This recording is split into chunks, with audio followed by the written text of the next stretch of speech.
Hello everybody and welcome to the Speakeasy. I'm Zach. I'm Jake. We are the Dirt Road Men. That's a good clean. Seemed like you were going to bitch out on it, so I just went the extra mile.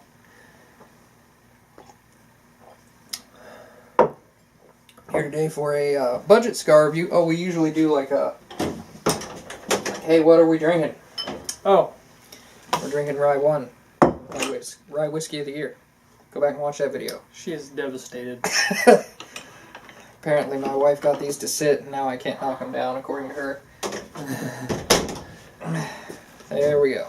We got some Rye 1. And, Dutch Masters. Dutch Masters for a budget cigar review. We did... They have holes in them initially. We made a bigger hole. Yes. I am really good at making bigger holes. So, I looked these up. Most of the information on them was the numerous times that their company's been bought out, moved around, and whatever. But these are rolled in America. It's an American cigar company. The painting on the front is... a bunch of Dutch people? It's Rembrandt's painting from 1662 called the Syndics of the Drapers Guild. Syndics of the Drapers Guild. Okay. Yep. What does that even mean? I don't know. Rembrandt's a famous artist, though. I know that. So they've been sold in the U.S. since like 1911 or 1912.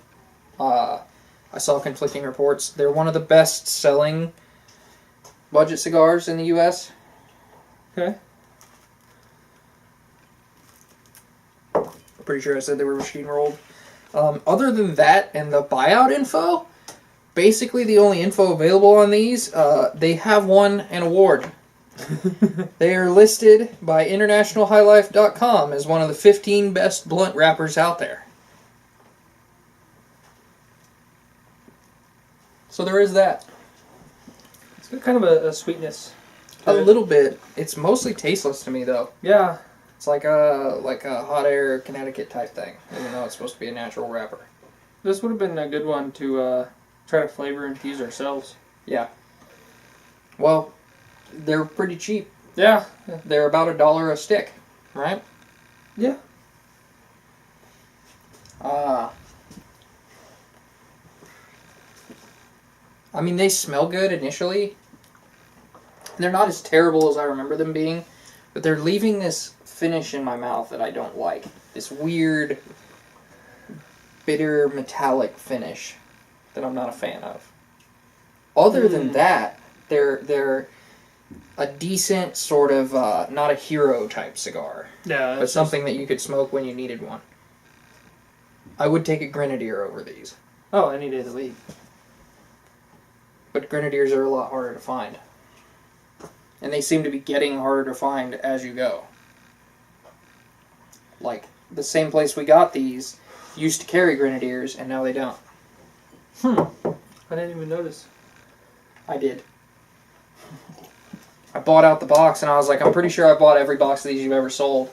And the guy looked at me, the long-haired guy, and was like, well, keep buying them if you keep buying them. They didn't keep buying them. He also doesn't work there anymore, I don't think. Nope. That's probably why they don't keep buying them.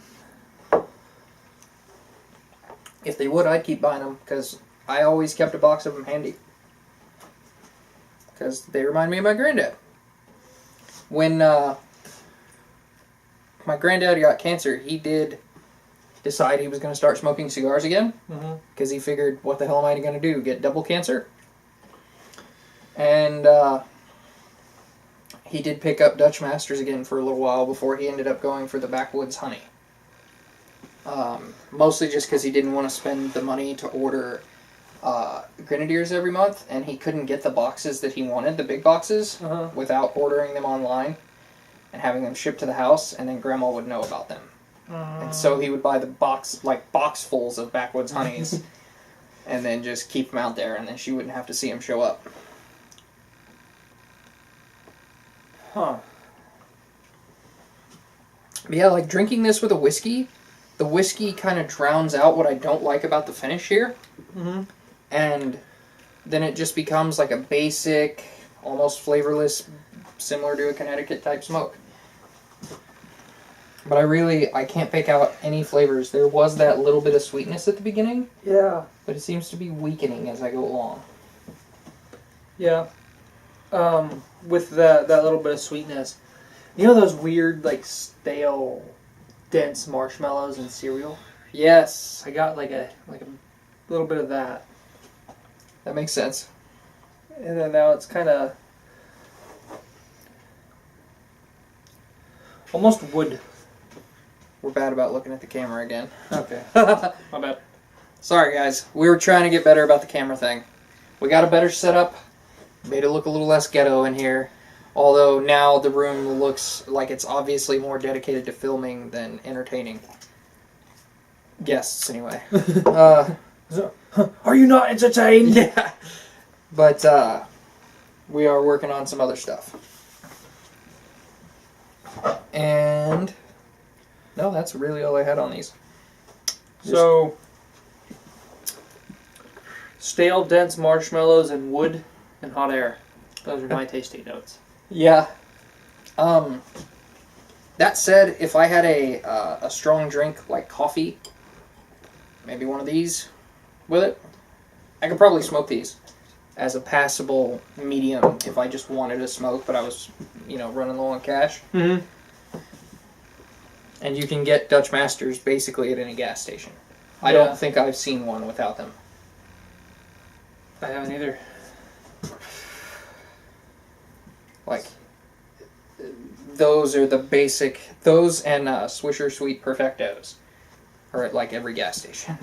And those are more actual cigars than little cigarillos or whatever. So, I guess They're about this size. the primary reason you would buy these is if you can't find Grenadiers or you're trying to roll a blunt, apparently. Neither of us smokes weed, so we don't really have experience in that department. It might be hard to believe if you watch us talk or hang out or do much of anything. That's not something we do. I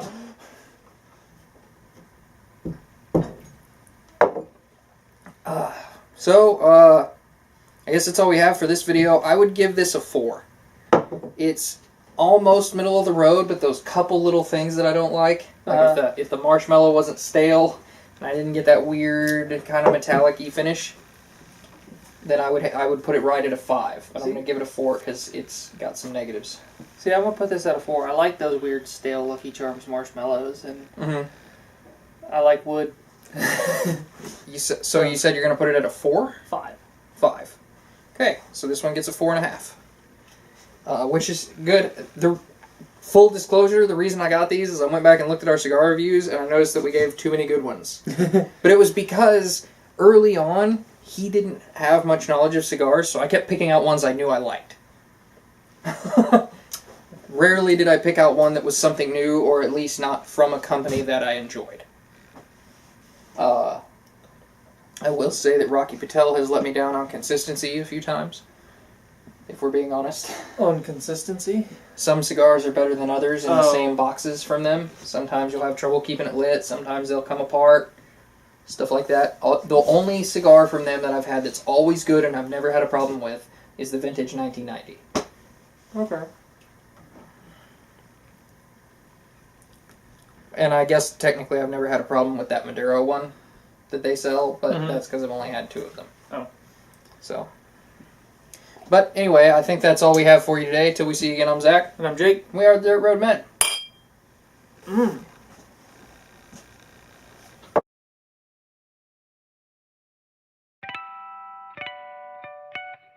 If you like this video, hit the subscribe button, the notification bell, drop us a comment, and check out our Facebook page for daily updates.